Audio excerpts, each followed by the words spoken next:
नहीं नहीं नहीं, आप बोलिए प्लीज। सर इसको शुरू मत करो जब तक वो नहीं बैठ रहे। देखो सर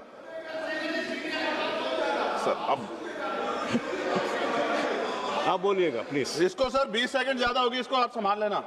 धन्यवाद सभापति जी।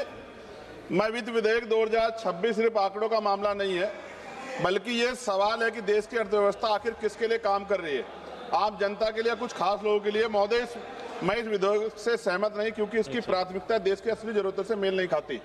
और जगदम्बिका पाल जी अभी कह रहे थे गैस की किल्लत नहीं है। ये बात सच है कि नेताओं के यहाँ गैस की किल्लत नहीं है, लेकिन आम जनता के यहाँ गैस की किल्लत है। जब हम जाके देखें ग्रामीण क्षेत्रों में, तब हमें इस बात का एहसास होगा। सरकार कह रही है कि देश की अर्थव्यवस्था तेजी से बढ़ रही है, लेकिन अगर ऐसा है तो युवा बेरोजगार क्यों है, किसान कर्ज में क्यों, और मजदूर को काम क्यों नहीं मिल रहा। माननीय वित्त मंत्री जी बताएं कि 7% जीडीपी ग्रोथ का सीधा लाभ देश के किस वर्ग की आमदनी में कितने प्रतिशत बढ़ोतरी के रूप में दिखाई दे रहा है।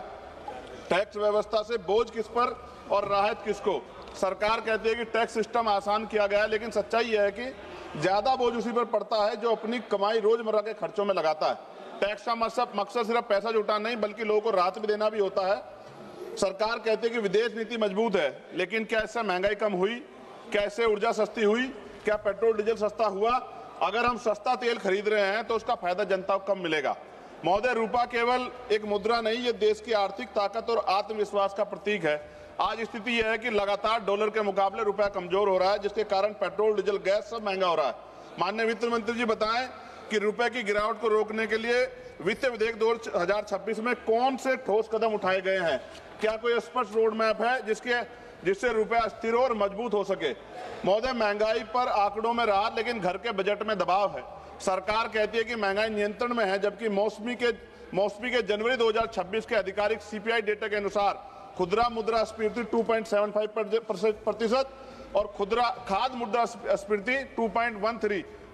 और कच्चे तेल की कीमतें अंतर्राष्ट्रीय बाजार में उतार चढ़ाव करती, लेकिन भारत में कीमतें हमेशा ऊंची रही, उसका लाभ जनता को नहीं मिला। बढ़ती गैस सिलेंडर की कीमत हर गरीब और मध्यम वर्गीय परिवार की चिंता का कारण बनी हुई है। पहले नोटबंदी की लाइन और फिर ऑक्सीजन की लाइन, सिलेंडर की लाइन। क्या इस सरकार ने देश की महान जनता को लाइन में लगाने का ठेका ले लिया है।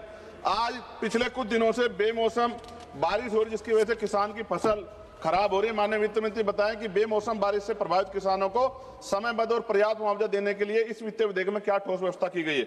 महोदय, एमएसएमई क्षेत्र भारत की अर्थव्यवस्था की वास्तविक रीढ़ है। छोटे उद्योग की सबसे बड़ी समस्या जटिल ऋण प्रक्रिया, समय पर भुगतान, डिजिटल संक्रमण की लागत, बड़ी कंपनियों से असमान प्रतिस्पर्धा और बाजार तक पहुंच। क्या इनमें से किसी समस्या का समाधान इस विधेयक में निर्णायक रूप से लिया गया है। माननीय वित्त मंत्री जी बताएं कि वित्त विधेयक 2026 में ऐसा कौन सा बड़ा कदम उठाया है कि एमएसएमई, ग्रामीण, गैर कृषि क्षेत्र और महिलाओं के रोजगार को निर्णायक गति दे सके। 5 मिनट प्राथमिकता दी जाए ताकि व्यापार और किसान को इसका लाभ मिल सके। सभापति जी, सरकार कह रही है कि आधिकारिक दस्तावेजों के अनुसार 2025-26 संशोधित अनुमान राज्य के घाटा जीडीपी का 4.4% है। फरवरी 2026 के आंकड़ों के अनुसार भारत के पर लगभग 200 लाख करोड़ का कर्ज है।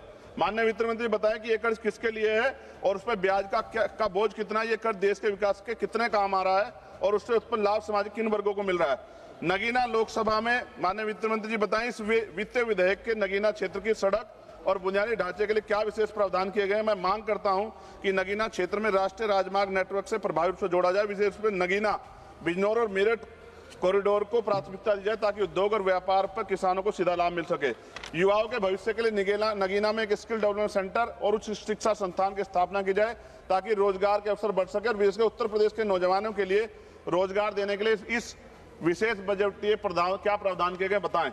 महोदय, जब तक विधेयक रोजगार को केंद्र में रखता, किसान को गारंटी देता, छोटे व्यापारी को राहत देता, मध्यम वर्ग को वास्तविक कर न्याय नहीं देता, महिला सुरक्षा सुनिश्चित नहीं करता और शिक्षा स्वास्थ्य को राष्ट्र निर्माण केंद्र धुरी नहीं मानता, तब तक इसे आदर्श बजट कहना गलत होगा। सभापति जी, पक्की नौकरियां खत्म है, आउटसोर्सिंग पर नौकरियां है, क्यों ना कहा जाए कि बहुजन विरोधी सरकार है। सभापति जी, विमुक्त और घमंतु जातियों के सशक्तिकरण के लिए इस बजट में क्या विशेष प्रावधान है। दिव्यांगजनों के सशक्तिकरण के लिए इस बजट में क्या विशेष प्रावधान किया गया है। पुरानी पेंशन का लाभ आप क्यों नहीं देना चाहते। प्रमोशन में रिजर्वेशन SC ST OBC कर्मचारी अधिकारी क्यों नहीं आप देना चाहते। सारे सरकारी स्कूल को बंद करके गरीबों के बच्चों के शिक्षा के दरवाजे बंद करने वाली सरकार गरीबों की हितैषी कैसे हो सकती है। डबल इंजन की सरकार ने 2022 में सर वादा किया कि हम किसानों की बिजली माफ करेंगे और उनका कर्ज माफ करेंगे, लेकिन हमारे यहाँ सोने के तारे में उत्तर प्रदेश में बिजली आती है, गरीब आदमी उसका बिल नहीं अफोर्ड कर पाता। और ट्रांसजेंडर के सशक्तिकरण के लिए आपने कौन सा प्रावधान, विशेष प्रावधान किया है। अंत में सभापति खत्म करते हुए, पिछली बार जब वित्त मंत्री जवाब दे रही थी तो सूचना की सही जानकारी के कारण उन्होंने एक त्रुटि उनके द्वारा की गई थी, मैंने उनसे आग्रह किया था। मैं उम्मीद करूंगा कि वित्त मंत्री जवाब देकर इसको इस बार सही कर देंगी। आपने मुझे अवसर दिया, इसके लिए धन्यवाद। जय भीम, जय भारत।